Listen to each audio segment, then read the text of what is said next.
大家好，欢迎观看出版社。今天用平底锅做锅巴，顺便再油炸一下。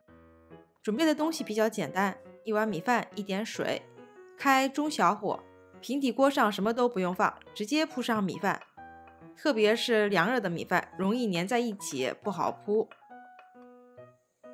这时候倒一点水，就很容易铺开了。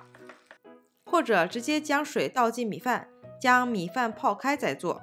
这样更容易，而且能做得很薄。等铺开了，基本就算做好了。只要等它挥发完水分，形成硬硬的锅巴。这时候会有一点点冒烟，周围的米饭会和锅脱离，大约30分钟，米饭就变硬了，也小了一圈，中间有一点焦黄色，但其实底部还是很干净的。再继续。大部分面积呈现焦点，体积明显缩小，翻过来看看，这样就可以出锅了。放到通风的地方晒干，干透了就行，就可以保存很久。一般我在家是用来做粥的，更好消化。这是我之前晒干的，大块的掰成小块。今天我要油炸锅巴，小时候经常吃的。油炸锅巴的油温一定要热，190度到200度之间。油炸的过程我没有剪辑，因为很快就做好了。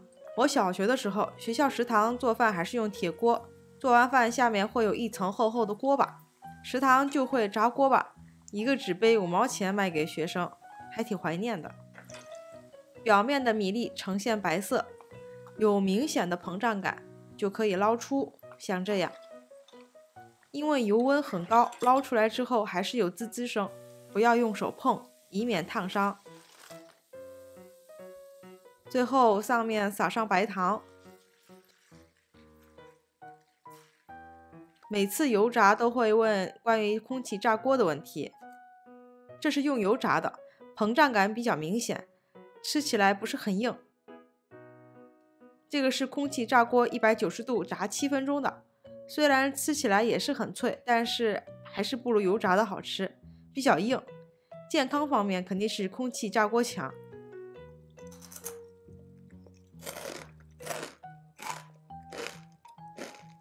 这个味道就很熟悉了。今天的视频就到这里，谢谢大家观看，我们下次再见。